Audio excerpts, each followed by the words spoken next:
आज की हमारी कहानी लखनऊ की है। तो चलिए जानते हैं इस वीडियो में इस केस के बारे में। दोपहर का वक्त था।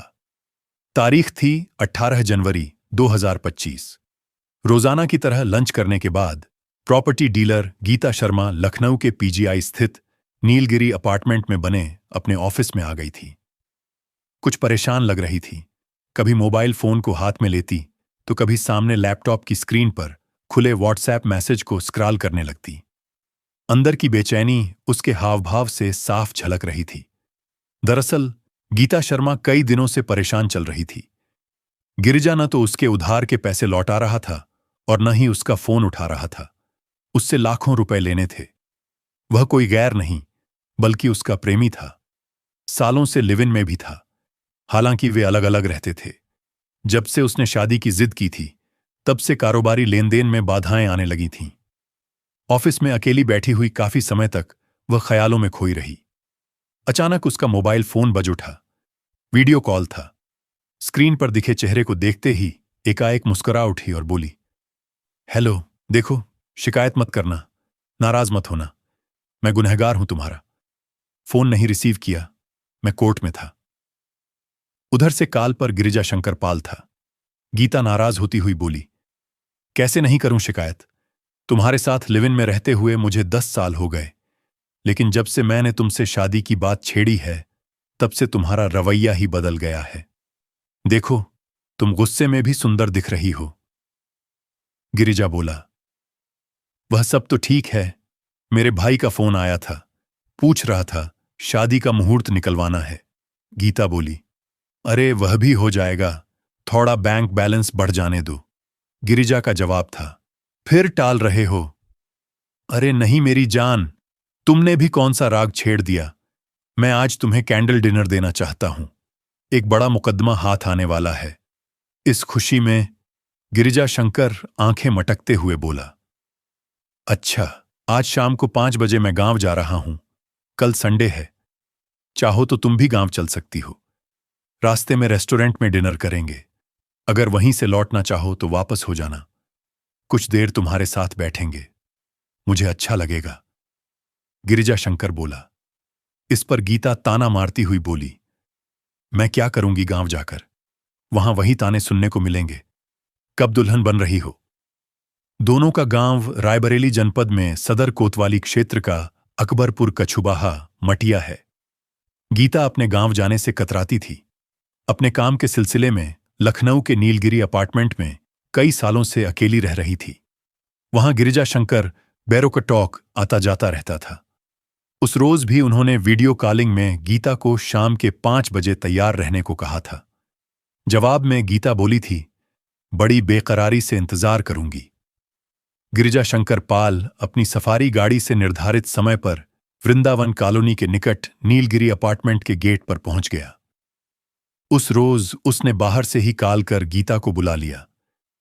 गीता हैरान थी कि जो कुछ दिनों से उसका फोन बार बार काट देता था वह ठीक समय पर आ गया। हालांकि उसने इस पर ज्यादा ध्यान नहीं दिया और उसकी सफारी गाड़ी में साथ वाली सीट पर जाकर बैठ गई। बहुत जरूरी बात करनी है, गीता बोली। कर्ज के बारे में, जल्द लौटा दूंगा।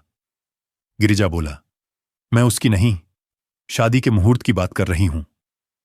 देखो, तुमने फिर से दुखती रग पर हाथ रख दिया। गिरिजा बोला ही था कि गीता तुरंत बोल पड़ी, तुम्हारे लिए दुखती रग है, लेकिन मेरे लिए दिल का दर्द है। जब तक मैं गले मढ़ी पत्नी से कानूनी छुटकारा नहीं पा लेता तब तक तुमसे शादी संभव नहीं है। अभी तक झूठा वादा करते रहे। कैसा वादा? गिरिजा शंकर की यह बात गीता को चुभ गई। बोली, तो अब मुकर रहे हो? मैं एडवोकेट हूं, सब कुछ कानूनी दायरे में करता हूं। गिरिजा शंकर के इस तर्क से वह और भी मायूस हो गई। उदासी चेहरे पर झलक आई थी। वह एकदम से चुप हो गई। गिरिजा शंकर कार भगाए जा रहा था। गीता काफी देर तक गुमसुम उसका चेहरा देखती रही। उसके चेहरे पर कई तरह के भाव आ जा रहे थे। उसके जरिए गीता समझने की कोशिश कर रही थी कि आखिर गिरिजा शंकर के दिमाग में क्या चल रहा है। शाम का अंधेरा घिर चुका था। थोड़ी देर की खामोशी के बाद गिरिजा शंकर और गीता एक रेस्टोरेंट में थे। एक टेबल पर आमने सामने। उनके सामने चाय और गीता के पसंद की सैंडविच आ चुकी थी। चाय पीते हुए गिरिजा शंकर अपने नए मुकदमे की बात करने लगा, जबकि गीता उसकी बातें सुनते हुए अपने असली मकसद पर आ गई थी। गीता बोली, गिरिजा, आज तुम मुझे साफ साफ बताओ कि मुझसे शादी करने की तारीख किस महीने की निश्चित कर रहे हो। गांव से लौटते ही जवाब मिल जाएगा।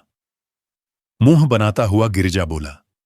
गीता ने महसूस किया कि गिरिजा के चेहरे पर तनाव था। मैं तुमसे पिछले 5 सालों से आग्रह कर रही हूं। अब पानी सिर से काफी ऊपर हो चुका है और ज्यादा दिन तक मैं इंतजार नहीं कर सकती। गीता बोली, समझो, इंतजार का आखिरी वक्त आ चुका है। वैसे मैंने तुम्हारा 1 करोड़ का इंश्योरेंस कर भविष्य सुरक्षित कर दिया है। जरा इस पर भी तो सोचो। गिरिजा शंकर अपनी सफाई में बोला। गीता बोली, वह तो ठीक है, मगर अब अगर मगर छोड़ो, चलो, तुम्हें अपार्टमेंट के रास्ते में छोड़ता हुआ अपने गांव निकल जाऊंगा। कुछ समय में ही दोनों रेस्टोरेंट से बाहर निकल आए। गीता गिरिजा शंकर के साथ सफारी में बैठ गई। हालांकि गीता उसके साथ जाने के मूड में नहीं थी, लेकिन रात गहरी होने के कारण वह उसके साथ बैठ गई थी। गिरिजा शंकर मेन रोड छोड़कर सन्नाटे की ओर सफारी को तेजी से चला रहा था। कुछ समय में ही वह लखनऊ में डिफेंस एक्सपो मैदान के सामने की सड़क पर पहुंच गया था। वहां काफी सन्नाटा था। गिरिजा ने एक किनारे कार रोक दी और कहा, तुम यहीं उतर जाओ। यहां से तुम्हारा अपार्टमेंट ज्यादा दूर नहीं है। मैं कैब बुक कर देता हूं। उस वक्त सड़क पर इक्का दुक्का गाड़ियां चल रही थीं। उनमें बड़े ट्रक भी थे। गीता उसकी कार से बाहर निकल आई थी। तुम सड़क के दूसरी तरफ चली जाओ। मेरे कुछ साथी सामने की बिल्डिंग से आने वाले हैं। वह भी मेरे गांव जाएंगे। गिरिजा शंकर बोला और मोबाइल से कैब बुक करने लगा, लेकिन गीता ने मना कर दिया। वह बोली, मैं खुद कैब बुक कर लूंगी। मैं यहां की कोई नई नहीं हूं। ओके, संभल कर सड़क क्रॉस करना। कहते हुए गिरिजा शंकर ने अपनी सफारी वहां से थोड़ी आगे बढ़ा ली। अगले रोज 19 जनवरी 2025 की अलसुबह लखनऊ की वृंदावन कॉलोनी सेक्टर 10 में डिफेंस एक्सपो मैदान का इलाका रात को जितना सुनसान दिख रहा था, सुबह होते ही वहां का माहौल चहल पहल में बदल गया था। लोगों का मॉर्निंग वॉक के लिए आना शुरू हो चुका था। उनमें नजदीक की कॉलोनी में रहने वाली महिलाएं और मर्द ही अधिक थे। ट्रैकसूट में मैदान की सड़क से सटे किनारे दौड़ लगा रही एक युवती की नजर एक पेड़ की जड़ के पास गई। वह चौंक गई। तुरंत कुछ अन्य लोगों को इकट्ठा किया। सभी पेड़ के पास गए। देखा, वहां एक महिला खून से लथपथ पड़ी थी। उसका चेहरा खून से पुता हुआ लाल था। उसे पहचानना मुश्किल था। कपड़े भी कई जगह से फटे हुए थे। तुरंत इसकी सूचना वृंदावन पुलिस चौकी को दी गई। वहां के इंचार्ज एसआई विकास कुमार तिवारी सूचना मिलते ही कुछ पुलिसकर्मियों हेड कांस्टेबल आकाश गुप्ता और असिंदर कुमार यादव के साथ मौके पर पहुंच गए। मृत महिला की उम्र 35 वर्ष के करीब लग रही थी। उस लाश को अपने कस्टडी में लेने के बाद पुलिस ने उसकी शिनाख्त के लिए जांच शुरू की। पहने हुए कपड़े बहे खून से शरीर पर चिपके हुए थे। शरीर के कई जगहों पर घाव के निशान साफ दिख रहे थे। लग रहा था कि शायद वह किसी वाहन से कुचली गई हो। सड़क दुर्घटना की शिकार हो गई थी। लाश की हालत देखकर ऐसा लगता था मानो उस पर कई बार वाहन के पहिए चढ़े हों। सूचना मिलने पर डीसीपी पूर्वी शशांक सिंह और एडिशनल डीसीपी पूर्वी पंकज कुमार सिंह भी मौके पर पहुंच गए। उसकी पहचान के लिए पीजीआई थाने ने वृंदावन कॉलोनी और नीलगिरी अपार्टमेंट के आसपास के लोगों से पूछताछ की। जल्द ही उसकी पहचान हो गई। उसका नाम गीता शर्मा था, जो नीलगिरी अपार्टमेंट में अकेली किराए पर रहती थी। आसपास की कॉलोनी के कई लोग उसे जानते पहचानते थे। आगे की जानकारी पुलिस ने जुटा ली। गीता नाम की वह महिला मूल रूप से रायबरेली के अकबर कछुबाहा मटिया की निवासी थी। गीता के बारे में पुलिस ने रायबरेली की सदर कोतवाली को सूचना दे दी गई। कुछ घंटे में ही उसके फैमिली वालों को इसकी सूचना मिल गई। उसका भाई लालचंद पीजीआई लखनऊ पहुंच गया। उसने उसकी पहचान कर ली। एसएचओ रविशंकर तिवारी को लालचंद्र ने बहन की मौत का कारण भी बताया। साथ ही हत्या का आरोप एडवोकेट गिरिजा शंकर पाल पर लगाया। इस आधार पर पीजीआई कोतवाली में गीता की हत्या का मुकदमा धारा 103(1) बीएनएस के तहत गिरिजा शंकर पाल के खिलाफ दर्ज कर लिया गया। इसकी जांच की जिम्मेदारी इंस्पेक्टर धीरेन्द्र कुमार सिंह को सौंपी गई। इसके बाद पीजीआई पुलिस ने सेक्टर 11-12 में पुलिस चौकी के निकट मामा चौराहे के कालिंदी पार्क से लेकर ट्रामा सेंटर के किनारे लगे तमाम सीसीटीवी कैमरों को फुटेज निकाली।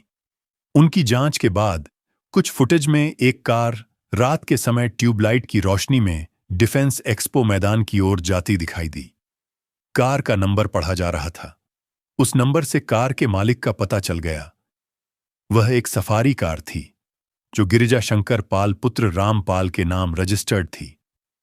पुलिस द्वारा गीता की लाश के पास मिले सामान की जांच की गई। उसके मोबाइल नंबर की सर्विलांस जांच से गिरिजा शंकर के मोबाइल का नंबर आया, जिससे घटना के दिन कई बार बातें हुई थीं। यहां तक कि वीडियो कॉलिंग का विवरण भी मालूम हो गया, जो 18 जनवरी की दोपहर से लेकर रात तक का था। रिपोर्ट भी गिरिजा शंकर के खिलाफ दर्ज कराई गई थी। इसलिए पुलिस ने देर किए बिना गिरिजा शंकर की गिरफ्तारी की पहल की। जल्द ही वह सफारी कार समेत गिरफ्तार कर लिया गया। गीता की सड़क दुर्घटना में मौत और इससे पहले उससे हुई मोबाइल पर बात के बारे में पूछे जाने पर उसने बगैर किसी नानुकुर के अपना जुर्म स्वीकार कर लिया। उसने बताया कि गीता उसकी प्रेमिका थी। उनका प्रेम संबंध लंबे समय से चल रहा था। वे शादी करने वाले थे, किंतु उसने योजना बनाकर उसे मार डाला।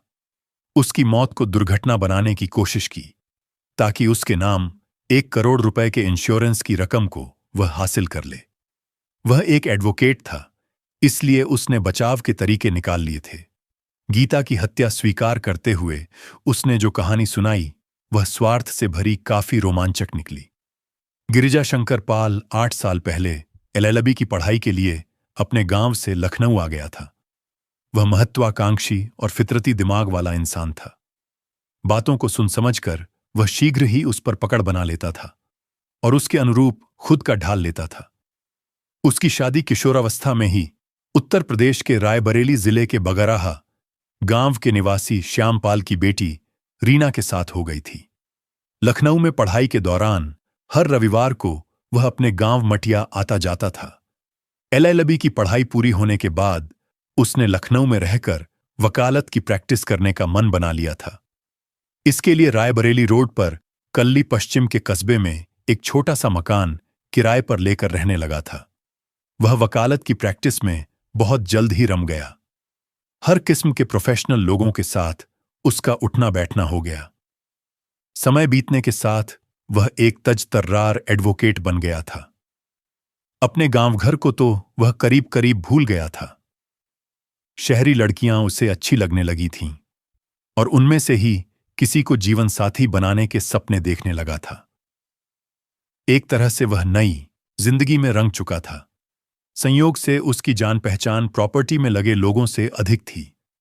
साल 2011 के जनवरी महीने में गिरिजा शंकर की मुलाकात गीता से कोर्ट परिसर में तब हो गई थी जब वह किसी प्रॉपर्टी की रजिस्ट्री के सिलसिले में वहां गई थी। गीता को देखते ही गिरिजा ने उसे पहचान लिया था। दरअसल एक समय में दोनों ने इंटरमीडिएट तक की पढ़ाई साथ साथ की थी। उसके बाद गिरिजा लखनऊ चला आया, जबकि गीता की पढ़ाई छूट गई थी। एक ही गांव के होने के चलते उनके बीच फिर से दोस्ती हो गई। गीता ने बताया कि वह लखनऊ में रहकर प्रॉपर्टी का काम करती है। गिरिजा ने बताया कि खरीद बिक्री में कानूनी मदद कर सकता है और उसे नए ग्राहक भी दे सकता है। गीता यह सुनकर खुश हो गई। इसके बाद गीता ने उसे अपने अपार्टमेंट में रात के खाने पर बुला लिया। एडवोकेट गिरिजा शंकर जब गीता से मिलने उसके फ्लैट पर गया, तब उसे बड़े फ्लैट में अकेली देखकर काफी हैरानी हुई। वह रोमांचित हो गया। दिल की धड़कनें बढ़ गईं। उसकी तारीफ में बोला, गीता, तुम गांव की देसी गर्ल से शहर की बोल्ड लड़की बन गई हो। अच्छा लग रहा है। मुझे भी तुमसे मिलकर बहुत खुशी हुई। तुम अगर साथ दो तो मैं कंस्ट्रक्शन में भी हाथ आजमा लूं। गीता बोली, हाँ, क्यों नहीं, मैं तुम्हारे साथ हूं। कहते हुए गिरिजा ने गीता का हाथ पकड़ लिया। देख लो, हाथ पकड़े हो, वरना हाथ मिलाने वाले तो कई होते हैं। गीता मजाकिया लहजे में बोली। कैसी बात करती हो? मैंने जो कह दिया वह अटल है और अटल रहेगा। किंतु हां, मेरे वाजिब मुनाफे का भी ख्याल रखना। इस तरह उनके बीच प्रोफेशनल बातें होने लगीं। गीता ने गिरिजा की खातिरदारी में कोई कमी नहीं छोड़ी। दरअसल उसे प्रोफेशनल मदद की जरूरत थी। उसकी बदौलत वह अपने कारोबार को फैलाने का सपना बुनने लगी, जिससे उसे अच्छा मुनाफा होने वाला था। उनके बीच गहरी दोस्ती हो गई। उसने बताया कि गांव घर से बाहर इसलिए निकली है कि परिवार की आर्थिक मदद करे। उसके पिता नहीं हैं। परिवार में अकेली मम्मी किरण देवी और छोटा भाई लालचंद की जिम्मेदारी उसी के ऊपर ही है। गीता शर्मा गिरिजा शंकर का साथ पाकर खुश हो गई थी। जल्द ही उसे महसूस हो गया कि गिरिजा के सहारे वह अपने कारोबार में बहुत कुछ अच्छा कर सकती है। इसकी जानकारी उसने अपनी मम्मी और छोटे भाई को भी दे दी। गिरिजा के बात व्यवहार से गीता ने उसे अपने दिल के काफी करीब पाया। वह एक कॉल पर हाजिर हो जाने वाला इंसान था। उसने कभी भी कोई मोबाइल कॉल मिस नहीं होने दी। मिस कॉल पर तुरंत कॉल बैक किया या व्हाट्सएप मैसेज भेज दिया। गीता उसकी व्यवहार कुशलता और हाजिर जवाबी से प्रभावित हो गई थी। वह अपने प्रोफेशन में माहिर मुश्किल से मुश्किल काम निकाल लेता था। गीता को गिरिजा शंकर की मदद से नीलगिरी अपार्टमेंट में सोसाइटी का सस्ता फ्लैट मिल गया था। गिरिजा अमूमन हर रोज गीता से मुलाकात कर लेता था। धीरे धीरे गीता और गिरिजा एक दूसरे के काफी करीब आ गए थे। इस तरह दोनों गहरे दोस्त और प्रेमी युगल के बाद लिव इन में थे। उनके बीच पैसों का लेन देन भी होने लगा। गीता का काम चल पड़ा था।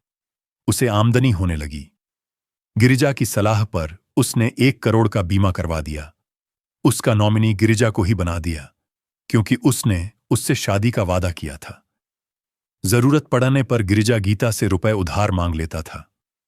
जब उसे लौटाने में देरी होती तब भी गीता उससे कुछ नहीं कहती थी। गिरिजा के पास सफारी कार थी। गीता को जहां भी जाना होता वह उसे अपनी गाड़ी से ले जाता था। कॉलोनी के लोग उनके संबंध से वाकिफ थे, तो गीता के फैमिली वालों को भी कोई आपत्ति नहीं थी। आपत्ति थी तो गिरिजा की ब्याहता पत्नी के मायके वालों को। हालांकि उनकी जातियां भिन्न थीं। कुछ साल पहले तक गिरिजा जब भी गांव जाता तो गीता को भी साथ लेकर जाता था और वापस भी साथ लाता था। कभी कभी गीता अपनी मम्मी को लखनऊ ले आती थी। भाई भी आता जाता रहता था। किंतु कुछ महीने से गिरिजा के व्यवहार में काफी बदलाव आ गया था। ऐसा तब से हुआ था जब से गीता उसके साथ गांव जाने से मना कर चुकी थी। गीता जब भी गिरिजा से मिलती थी उसे शादी के बारे में जरूर कहती। आए दिन के रोकने टोकने से वह तंग आ चुका था। वह चाहता था कि पहले कानूनी स्तर पर उसका पूर्व पत्नी से तलाक हो जाए, उसके बाद ही गीता से कोर्ट मैरिज करे। इसके अलावा गिरिजा ने गीता से लाखों रुपए उधार ले रखे थे, जिस कारण वह गीता से कन्नी काटने लगा था। यहां तक कि वह कई बार गीता की कॉल रिसीव नहीं करता था या कट कर देता था। गीता की मौत के कुछ दिन पहले भी गिरिजा ऐसा ही कर रहा था। बार बार गीता के फोन करने पर वह उसका जवाब नहीं दे रहा था। गीता परेशान हो गई थी, खासकर जब से उसने इंश्योरेंस के सर्टिफिकेट में नॉमिनी की जगह अपनी मम्मी या भाई का नाम नहीं देखा था। तब से वह कुछ अधिक बेचैन रहने लगी थी। उसका मोटा पैसा भी कारोबार में फंसा हुआ था। गिरिजा अगर उसे पैसे लौटा देता तब उसकी कुछ परेशानी खत्म हो सकती थी। 18 जनवरी 2025 की दोपहर में जब गिरिजा शंकर ने उसे फोन कर बुलाया और अपने साथ चलने की बात की, तब गीता आसानी से तैयार हो गई। उसके मन में जरा भी अनहोनी की आशंका नहीं थी। किंतु इसके विपरीत गिरिजा शंकर ने उसके खिलाफ योजना बना रखी थी। वह अपनी योजना को अंजाम देने में सफल भी हो गया, किंतु जुर्म को छिपाने में कामयाब नहीं हो पाया। वारदात को दुर्घटना बनाने के लिए उसने गीता को अपनी कार से पीछे से तब टक्कर मार दी जब वह सड़क पार कर रही थी। वह जानबूझकर उसे सुनसान इलाके में ले गया था। गीता के सड़क पर गिरते ही गिरिजा ने अपनी सफारी कार से उसे कुचल दिया। उसने उसे कई बार रौंदा और उसकी लाश को सुनसान इलाके में एक्सपो मैदान के किनारे जाकर फेंक दिया। गीता शर्मा की मौत के बाद गिरिजा शंकर घबरा गया। वह फरार होने के लिए तेजी से कार भगाने लगा, जिससे उसकी कार डिवाइडर से टकरा गई। गाड़ी का शीशा टूट गया। तब उसने गाड़ी में लगे खून की धुलाई, सफाई एवं गाड़ी की रिपेयर के लिए गाड़ी को गैराज में लगा दिया। उसके बाद उसने होटल में जाकर देर रात तक आराम किया। आधी रात के बाद वह होटल से अपने गांव चला गया। वहां सुबह उसने गीता के भाई लालचंद को घर जाकर गीता की दुर्घटना के बारे में बताया। उसने यह भी बताया कि सड़क दुर्घटना में उसकी घटनास्थल पर ही मौत हो चुकी है। लालचंद्र शर्मा उसी वक्त भागा भागा लखनऊ के पीजीआई पुलिस स्टेशन जा पहुंचा। उसने पुलिस को अपनी बहन की मौत का दोषी गिरिजा शंकर को ही बताया। उसने यह भी बताया कि गिरिजा ने उसकी बहन के साथ लिव इन में रहते हुए अपनी विवाहिता पत्नी को छोड़ रखा था। उसने पुलिस को यह भी बताया कि गिरिजा ने गीता से 13 लाख रुपए उधार ले रखे थे।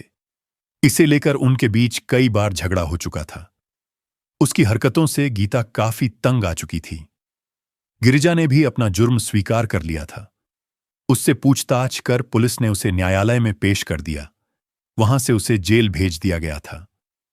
वीडियो में बताई गई जानकारी केवल जानकारी देने के उद्देश्य से है। हम किसी भी अपराध को बढ़ावा नहीं देते और ना ही किसी की भावना को ठेस पहुंचाते। वीडियो पसंद आए तो लाइक करें, चैनल को सब्सक्राइब करें और बेल आइकन दबाएं ताकि हमारी अगली क्राइम स्टोरी आपसे ना छूटे। आप हमारी वीडियो कहां से देख रहे हैं, कृपया कमेंट करके जरूर बताएं।